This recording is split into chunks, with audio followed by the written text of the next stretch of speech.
추수가 끝나고 농한기에 접어들면 기나긴 겨울을 나기 위한 본격적인 준비가 시작된다. 과거 선조들의 겨울은 음력으로 10월에서 12월, 양력으로는 11월에서 1월을 말했다. 24절기 중 19번째 절기인 입동. 겨울 기운이 선다는 뜻의 입동은 그야말로 겨울의 시작점이다. 그리고 한편으론 선조들의 혹독한 겨우살이가 시작된다는 뜻이기도 했다. 겨우살이라는 말이 있던 것처럼 겨울은 특히 조선시대에서는 상당히 어려웠을 것 같다는 생각이 많이 듭니다. 왜냐하면 지금도 그렇지만 난방시설이 있는 것도 아니었고 특히 이제 옷감이 좋은 옷감들이 많이 없다 보니까 아무래도 이제 그 당시를 살았던 조선시대 사람들은 아무래도 사는 데 있어서 상당히 애로사항이 좀 많을 것 같은데 실제로 이제 그러다 보니까 이제 여름 같은 경우는 삼시세끼를 먹을 수도 있지만 겨울철 같은 경우는 먹거리가 없다 보니까 아마 2끼 정도로 식사를 했다는 기록도 좀 보이고요. 넘길 월 겨울동. 말 그대로 겨울을 넘긴다는 뜻이다. 춥고 긴 겨울을 무사히 넘기기 위해 선조들은 여러 가지 월동 준비에 들어갔다. 농가의 월별 세시 풍속을 노래한 정학위의 농가월령과 시월령을 보면 초겨울 선조들의 월동 준비 모습을 살펴볼 수 있는데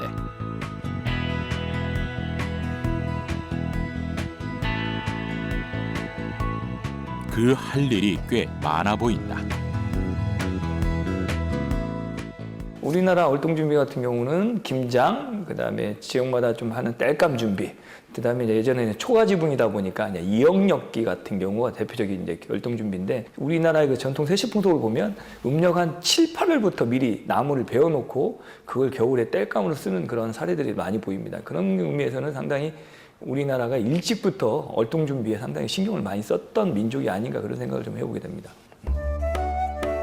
추수가 끝나고 찬바람이 불면 선조들은 겨우내 지낼 집을 손보느라 바빠졌다. 초가지붕을 교체하는 이영 이끼도 그중 하나다. 낡은 이영을 털어내고 새 이영을 엮어 두툼하게 올리면 지붕의 단열 방수 효과도 높아진다. 석탄을 쓰기 전까지 땔감은 유일한 에너지원이었다. 나무는 베고 나서 바로 쓸 수는 없고 잘 말려야 되기 때문에 겨울 땔감으로 마련해두는 과동신은 가을부터 서둘러 준비해야 했다. 이런 땔감과 찰떡궁합을 보이는 전통 난방 기술이 있다. 바로 온돌이다. 취소와 난방을 동시에 해결할 수 있는 효율적인 난방 방식인 온돌은 우리 민족 최고의 발명품 중 하나로 꼽히고 있다. 일찍이 한국을 찾은 외국인들에게도 강한 인상을 남기며 해외에 여러 차례 소개되기도 했는데 1883년 조선을 방문한 미국의 천문학자 퍼시벌 로엘도 그의 책에서 온돌은 아이디어가 뛰어나며 훌륭한 난방 장치가 될 것이라고 언급했다. 온돌의 방식은 다음과 같다. 아궁이에서 불을 떼면 열기가 분엄기를 통해 빠르게 들어와 움푹 패여진 구들개 다리에서 소용돌이 치듯 와류를 형성하고 고래 전체로 퍼져나간다.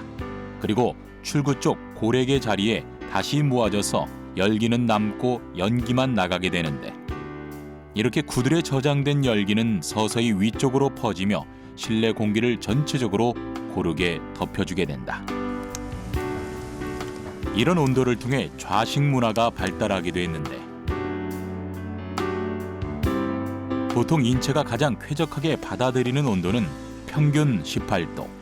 온돌집은 적정 실내 온도를 꾸준히 유지해 방 안에 함께 둘러앉아 이듬해 농사를 준비했던 선조들의 실내 활동에 적합했다. 우리 이제 전통 건축은 온돌방이 있으면 그 앞뒤로 또 좌우로 마루 공간을 갖고 있는데 이게 이제 공간이 켭니다.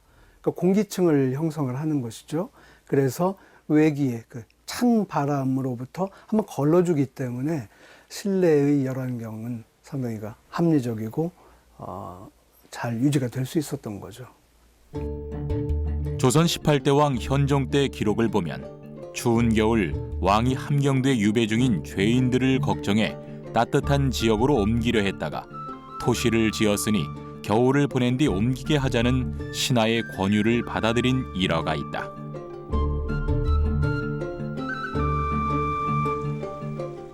변변한 옷도 뗄감도 없는 죄인들에게 추위를 피하는 최선의 방법은 집이었을 것이다.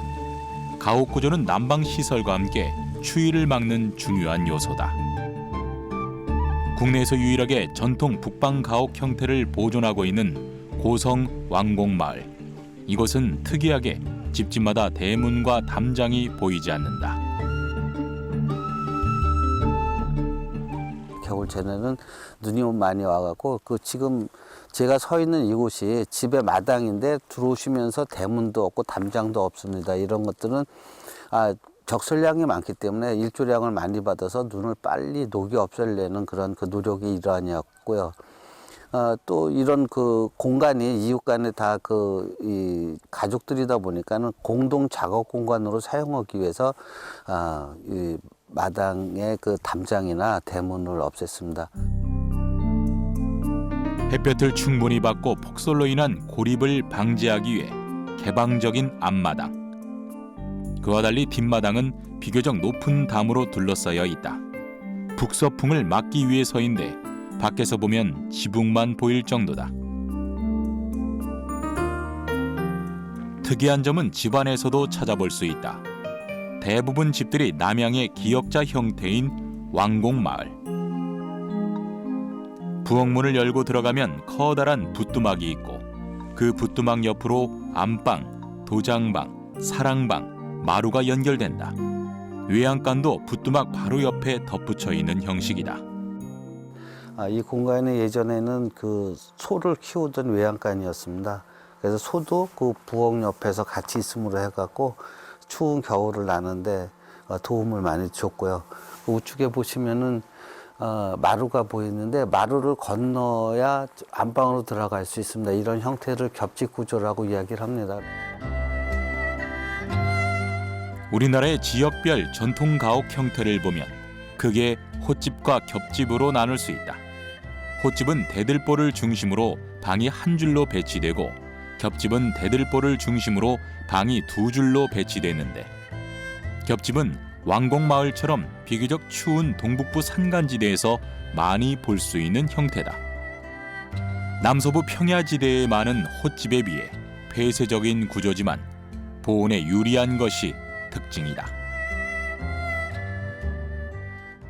공간이 실이 2켜로 또는 3켜로 이렇게 구성이 되는 것이거든요. 그러면 외피 면적이 줄어들고 상대적으로 실내 공간의 면적은 늘어나기 때문에 열 손실을 줄일 수 있는 좋은 구조죠. 특히 겨울철에 밖에 나가지 않고 실내에서 생활하고 또 작업까지 할 수 있는 그만한 면적을 갖추게 됩니다.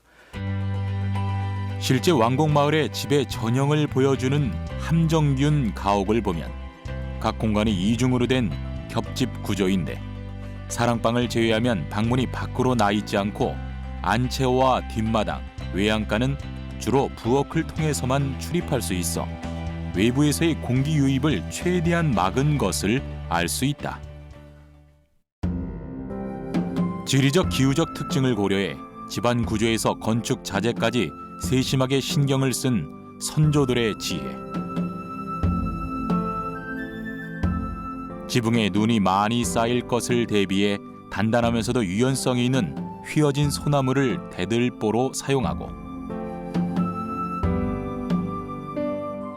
강한 바람에 쓰러지지 않도록 담장에 놓은 굴뚝과 열기를 다시 집 안으로 들여보내기 위해 굴뚝 위에 항아리를 엎어 놓은 건 모두 자연 환경을 이용해 추위를 다스리기 위한 선조들의 비법이었다.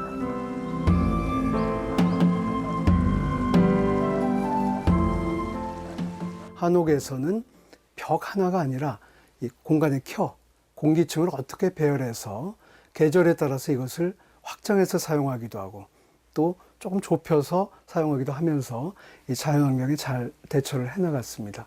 특히 자연 조건을 잘 이해해서 그것을 조절하기 위해 여러 가지 장치들을 했죠. 입지 선정의 문제, 마을 공간 구성, 또 주택 공간의 구성에 이르기까지 이 환경을 조절하는 그 지혜를 담고 있기 때문에 우리가 전통주택에서 배울 점이 많다고 생각합니다.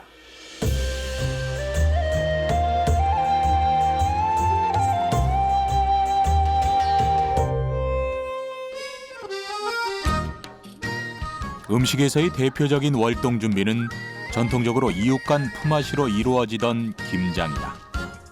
신선한 채소들이 점점 사라지는 겨울. 오래 두고 먹을 수 있는 저장 음식은 선조들에게 긴 겨울을 버틸 수 있는 절대적인 먹거리였다. 저장된 음식들을 특히 겨울철에는 많이 먹죠. 첫째는 채소가 없어서, 두 번째 몸이 겨울철에는 잘 안 움직이고 위장도 약해지니까 몸을 보호해서 소화 기능을 도와주자. 그거는 발효 숙성된 음식들입니다. 그 대표적인 게 김치고, 그거 이외에도 다른 모든 것들도 말려서 보관을 해서 사용을 하면, 말린다는 것은 건조도 되지만 그 마르는 과정에 발효되거나 혹은 숙성됩니다. 그런 지혜가 우리나라의 겨울 음식에는 다 살아있죠. 전통적인 김장철은 대개 입동 전후 일주일 내외다. 무, 배추를 비롯해 생강, 마늘, 대파 같은 제철 재료가 이 시기에 나오기 때문인데 이때 담근 김치가 숙성도 잘 되고 맛도 좋다. 여기에는 저장 방법도 한몫을 한다. 겨울에도 지표 30cm 이하 땅속 온도는 약 1에서 2도로 일정하게 유지되는데 김치를 온기에 담아 땅에 묻으면 더욱 깊고 신선한 맛을 유지할 수 있었다. 김치 그 발효에서는 유산균이 굉장히 중요하고 부패균은 많이 자라면 안 되거든요. 근데 그 다른 그 용기에서는 부패균이 많이 자라고 유산균이 이렇게 많이 자라지 못했는데 그 온기에서 발효를 하니까 유산균이 많이 자라면서 발효는 잘 되고 소위 호기성균이나 부패균들은 많이 자라지 않았습니다. 이런 면에서 김치와 김장 문화는 2013년 유네스코 인류무형문화재로 등재되기도 했는데 김치의 우수성 못지않게 함께 담그고 나누는 문화적 전통이 높은 평가를 받았다. 김장처럼 이웃과 함께 정을 나누는 선조들의 음식 문화는 겨울 전반에 걸쳐 나타난다. 한겨울 마을 주민들이 모두 모여서 벌이던 경로잔치, 치개미도 그 중에 하나다. 원래 치개미는 사또의 밥상에 올라가는 반찬값이라고 해가지고 약간의 뇌물적 성격을 취하고 있었는데 그런 식으로 그 사또한테 올 수령이죠.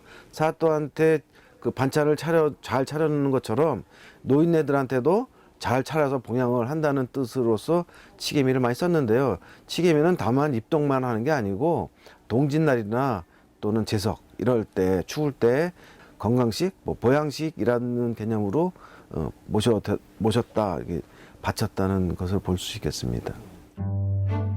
면역력이 약해지기 쉬운 겨울, 몸이 약한 노인들을 위해 마을 주민들이 정성껏 음식을 대접하던 잔치, 치개미. 치개미를 낼 수 없을 정도로 형편이 어려운 사람들은 겨울잠에 든 미꾸라지를 잡아 추어탕을 대접하기도 했는데 이를 도랑탕 잔치라고 했다. 겨울철 경로 풍속은 궁궐에도 있었다. 동국 세시기에 따르면 음력 10월부터 정월까지 임금에게 발효 우유를 만들어 바치는데 이때 나이 많은 신하들에게도 함께 대접했다고 한다. 궁궐에서 겨울철 보양식으로 먹었다던 발효 우유, 이것은 바로 타락죽이다. 궁에서 굳이 타락죽을 겨울마다 챙겨 먹었던 이유는 무엇일까? 영조실록을 보면 임금이 5그릇의 타락죽을 위해 18마리의 송아지가 젖을 굶게 하는 것은 인정이 아니라며 농가로 돌려보낸 기록이 있다. 젖소가 우리나라에 처음 들어온 건 1902년. 그 전까지 우유는 소가 송아지를 낳았을 때만 잠시 구할 수 있는 귀한 식재료로 관청에서 따로 관리했다. 궁중의 어른들, 예를 들어 대비, 어머니다, 국왕의 어머니다, 혹은 국왕이다, 뭐 중전이다 이렇게 해서 혹은 병자가 생기거나 하면은 반드시 나오는 게 타락죽이라는 겁니다. 타락으로 죽을 끓이면 그 쌀이나 찹쌀을 반 정도 넣고 우유를 반 정도 넣어서 끓인 죽. 그러면 타락죽이라는 거는 약으로 사용할 정도로 귀하게 사용을 했다. 원기 회복과 소화 흡수를 돕고 영양소가 많아 겨울이 되면 정해진 율법에 따라 국왕과 왕실 어르신들에게 보양식으로 바쳤던 타락죽. 이와 달리 오히려 왕실에서 밖에 나가 사오던 음식도 있었다. 바로 냉면이다. 초겨울은 메밀과 무를 수확하고 동치미를 담그는 시기다. 메밀로 면을 뽑아 동치미 국물에 말아먹는 냉면은 선조들에게 여름이 아닌 겨울에 즐기는 제철 별미였다.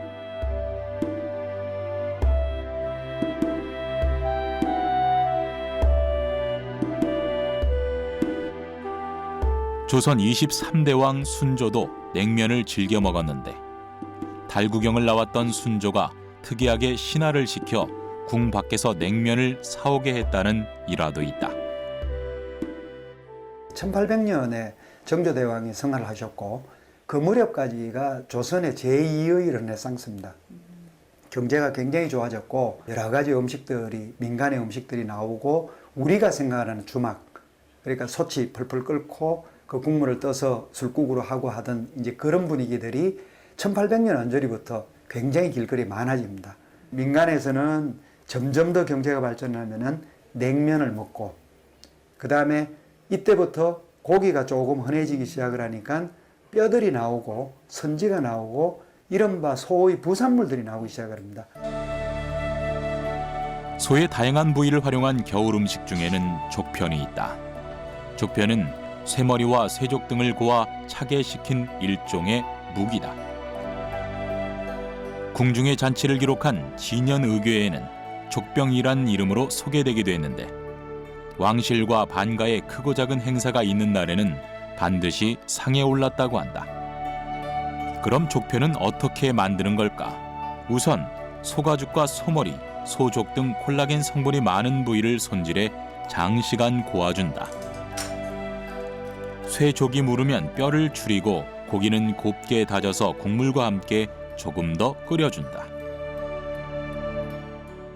이렇게 끓인 물에 밤, 잣, 대추, 서기버섯 등을 곱게 채를 썰어 넣고 차가운 곳에 내놓아 식혀서 응고시키면 되는데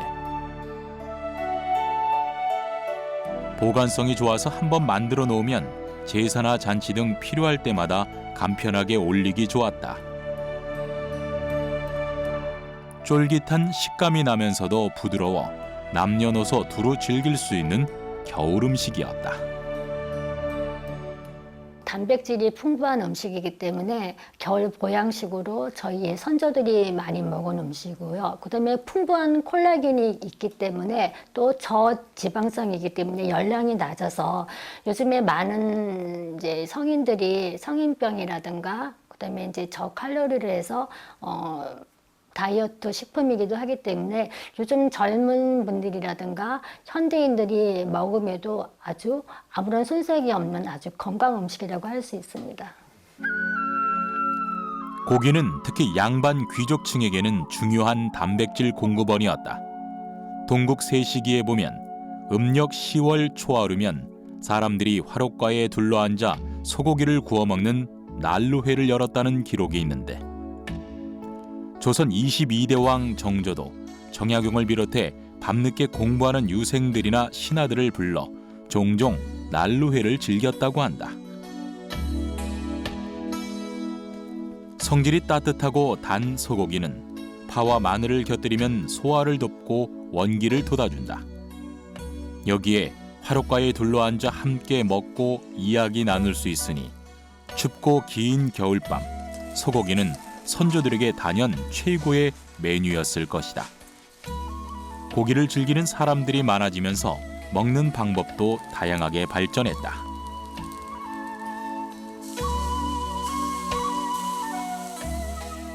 우리나라의 고기 음식은 구체적으로는 이제 200년 남짓된 역사, 그 다음에 그동안 굉장히 여러 가지로 발전해 왔지만은 원칙은 하나밖에 없습니다. 고기를 1차적으로 발효 숙성시켜서 먹거나 혹은 발효 숙성을 돕는 장류에다가 찍어서 먹는다. 그게 우리나라 불고기의 특징입니다. 고기 문화의 특징이고요.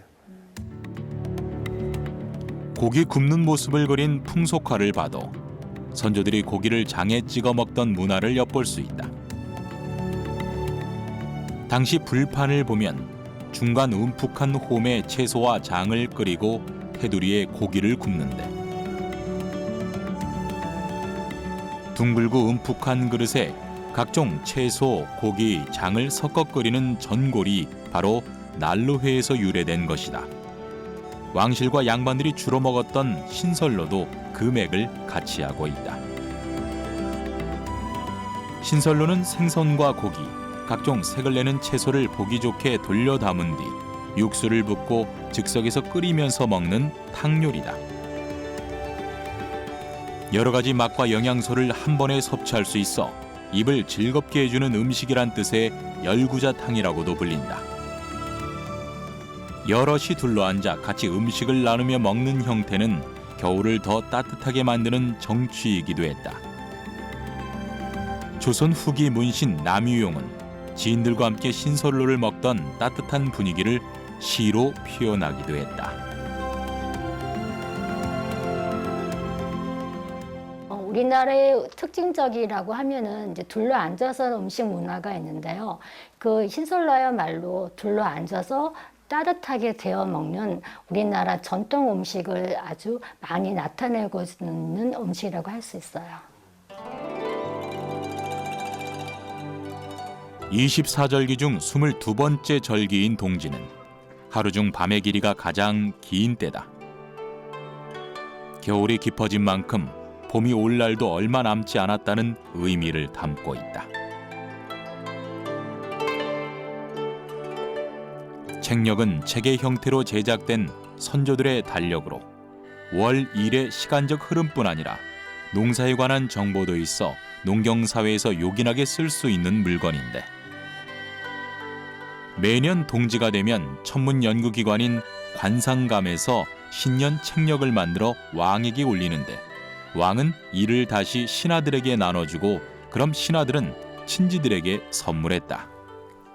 동지는 태양력을 기준으로 할 때의 어떤 모습을 보면 이때가 이제 해가 갑자기 이제 다시 이제 길어지는 의미가 있어서 그래서 작은 설이라는 아마 명칭을 보여줬습니다. 그런 의미에서 그렇다 보니까 궁궐에서는 책력이라고 그래서 책이나 달력을 신하들에게 나눠줘서 이제 한 해의 어떤 의미를 시작하는 의미도 담고 있고요. 그다음에 농가에서는 그 밭이 갈라지는 모습을 보고 용갈이라고 그러긴 하는데요. 그 모습을 보고 이듬해 내년에 어떤 농사의 어떤 풍요를 점치는 모습도 있고요. 그다음 민가에서는 고드름의 길이를 보고 고드름이 아래쪽으로 길게 내려가면 풍년, 짧게 나가면 흉년이라고 그래서 점치기도 하는 그런 문화를 또 상당히 많이 보이는 거 보면 특히 붉은색이 잡기를 쫓는다고 해 선조들은 동짓날이면 팥죽을 쑤어 제사를 지내고 집안 곳곳에 뿌리거나 이웃들과 함께 나눠 먹었다. 이 무렵에는 햇밭이 나올 때라 서민들도 비교적 팥을 구하기 수월했다.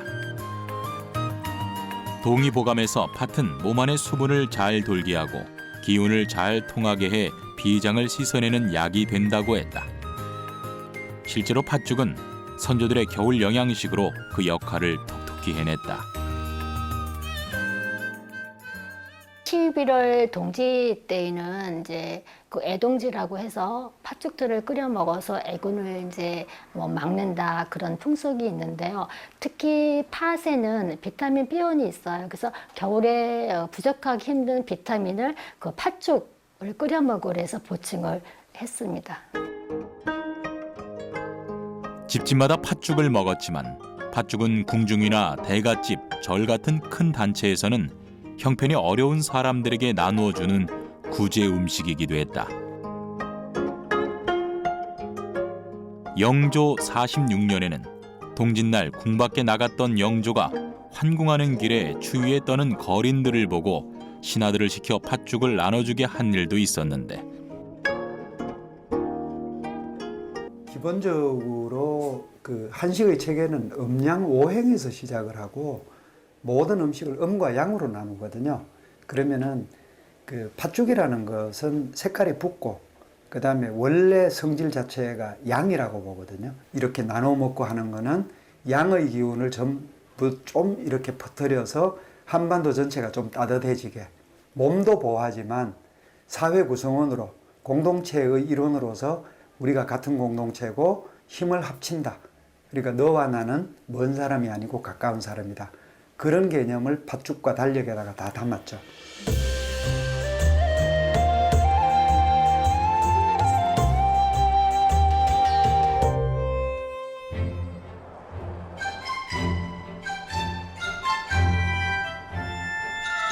농한기에 접어든 한겨울에도 선조들은 땔감 마련이나 사냥 등 생존을 위해 부지런히 움직여야 했는데 추위의 한가운데서 그런 활동을 받쳐주는 건 복식이다. 지역과 기후에 따라 선조들의 방한 복식도 조금씩 차이가 있는데 쌓인 눈 위를 다니기 쉽도록 제작한 설피도 눈이 많이 오는 지역에서만 볼 수 있는 신발 형태다.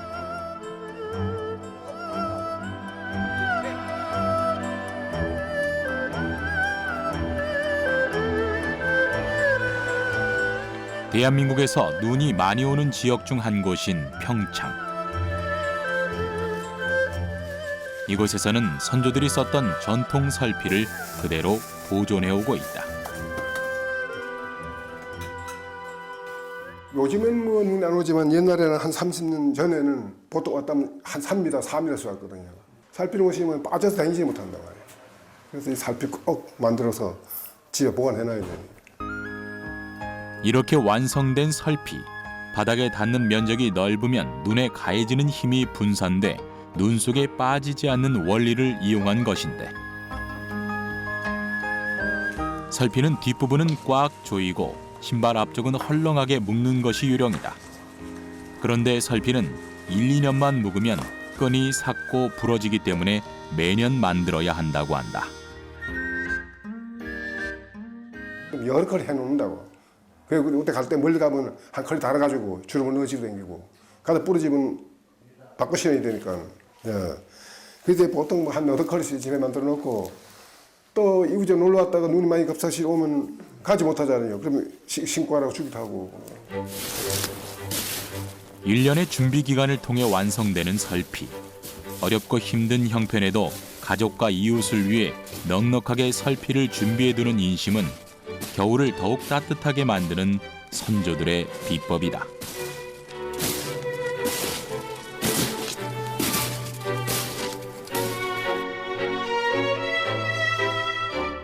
(1919년) 우리나라를 방문한 영국 화가 엘리자베스 키스. 그녀의 그림을 보면 우리 선조들의 겨울 복식을 살펴볼 수 있는데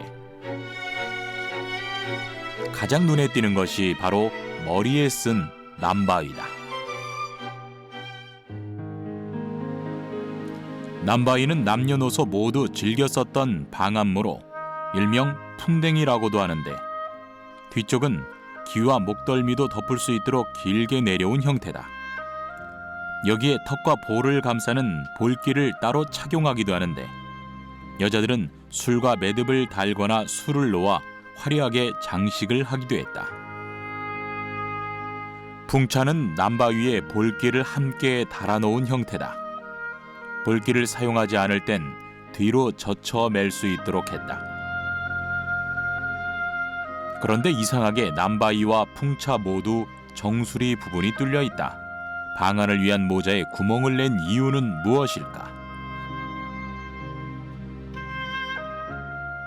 한둔안족이라는 그런 기록이 있는데 한둔안족이라는 그런 뜻은 머리를 차갑게 하고 발을 따뜻하게 한다라는 그런 이제 한자어예요. 그런 한자어에서 볼 수 있듯이 몸을 건강하게 하고 몸을 좋게 하기 위해서는 머리를 차갑게 하고 발을 따뜻하게 하라라는 그런 기록과 이제 통한다고 볼 수 있는 거죠. 그래서 우리가 조바이와 남바이 같은 경우에는 그렇게 머리를 뚫어놨다라고 볼 수가 있습니다. 머리는 조금 찬 대신 몸은 더욱 따뜻하게 하기 위해 선조들은 토끼나 여우, 담비 같은 털가죽을 마고자나 배자에 덧대어 입었다. 손목에도 털가죽을 댄 토시를 끼워 소매 속으로 바람이 들어오는 것을 막았는데 사실 털은 그리 쉽게 구할 수 있는 재료는 아니었다.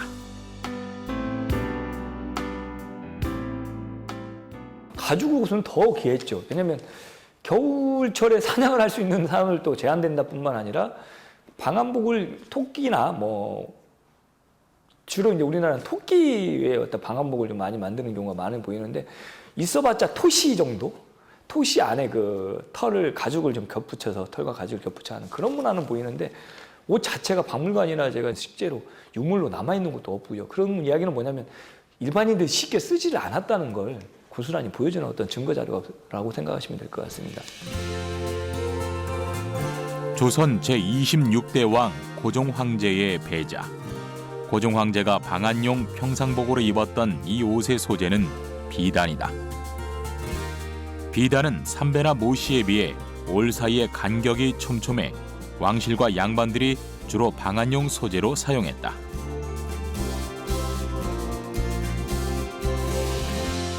비단을 구하기 어려운 사람들은 여름에 입는 비옷 도롱이를 겨울옷으로 덧입었다. 볏짚의 보온 효과가 있기 때문이다. 조선왕조실록 기록에 보면은 군인들에게 이 도롱이를 겨울에 나누어 줬다라는 그런 기록이 있어요. 그런 걸 보면은 겨울에 군인들이 옷으로만 추위를 감당하기에는 좀 어려웠기 때문에 이런 도롱이를 추위를 피하기 위해서 이렇게 덮어서 쓰기도 하고 또 이불 대용으로 이렇게 덮어서 썼다라는 그런 이제 내용을 또 알 수가 있는 거죠. 고려학자 문익점이 모카씨를 들여오고 15세기에 모카 재배가 일반화되면서 모카솜은 혹독한 겨울을 이겨낼 수 있는 가장 효과적인 대안으로 떠올랐다. 그리고 이 솜옷을 더욱 효과적으로 입을 수 있는 방식이 누비다. 누비는 옷감의 겉감과 안감 사이에 보온재를 넣거나 아무것도 넣지 않은 상태에서 홈질해 만든 옷으로 그 역사가 오래됐다. 누비는 성녀들이 해진 옷을 기워서 입었던 나비에서 유래되었으며 방한과 내구성 또 실용성이 뛰어나서 크게 발달한 바느질법입니다. 우리나라에서는 고구려 고분벽화에 누비 갑주가 등장해 이미 삼국시대부터 입었음을 추측할 수 있습니다. 정성과 맵시, 기능까지 더한 누비. 하지만 워낙 시간이 많이 들다 보니 바느질하는 침무가 따로 있는 양반집에서야 제대로 된 누비 옷을 접할 수가 있었다. 그렇다 보니 서민들의 누빔은 옷보다는 버선이나 토시같이 상대적으로 작은 복식 위주로 누비를 활용했다. 무엇보다 솜 같은 소재나 직물 자체가 부족한 이유도 있었다. 서민들은 의생활은 우선 열악한 직물 상황이지만 여러 겹의 옷을 겹쳐서 입었고 솜을 이용해서 누비 솜옷을 입기도 했지만 평소에 사계절에 입던 헌옷을 이용해서 그 헌옷을 천과 천 사이에 넣어서 누벼 입는 형식을 취하기도 했습니다. 옷감은 물론 솜이 부족할 때 이를 보충해 주던 재료가 있었다.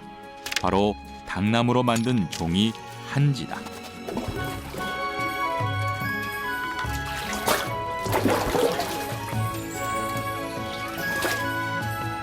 교종 3년 기록을 보면 북방에서 추위가 심해 사람들이 아이를 버리는 일까지 일어나자 문과의 낙복지와 무과의 농명지를 거두어 겨울을 날 수 있는 종이옷을 만들라는 기록이 있다.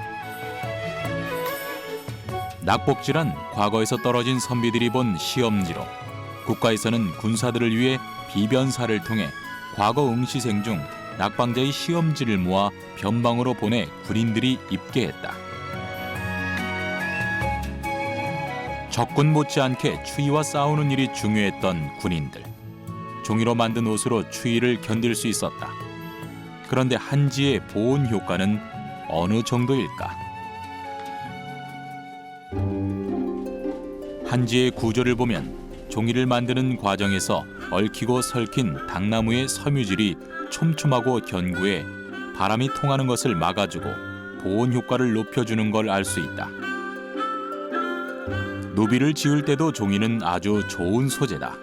옷감과 옷감 사이에 솜과 더불어 종이를 함께 넣으면 그 사이에 마찰력이 생겨 노비를 촘촘하게 꿰매지 않아도 솜이 미끄러져 분리되는 것을 막을 수 있고 보온 효과도 올라가는 것이다. 상식적으로 생각하면 뭐 솜, 털, 동물의 털 뭐 이런 것들이 가장 좋은 것이겠지만 그 재료를 구하기가 쉽지 않다든지 또 여러 가지 사정이 좋지 않은 경우에는 뭐 종이라든지 그다음에 이런 지푸라기 같은 것들도 겨울에 겨울을 나기 위한 옷 대용으로 사용했다라는 것을 알 수가 있습니다. 오랜 정성과 노력을 들여 겨울을 대비한 선조들. 추위는 혼자 이겨내는 것이 아니었다. 척박한 환경에서도 따뜻한 온정을 나누고 자연의 순리에 맞춰 길을 찾고 슬기롭게 삶을 일궈나갔다. 이런 전통을 다음 세대로 이어나가는 것. 이것이 지혜롭게 겨울을 나는 참된 비법이 아닐까.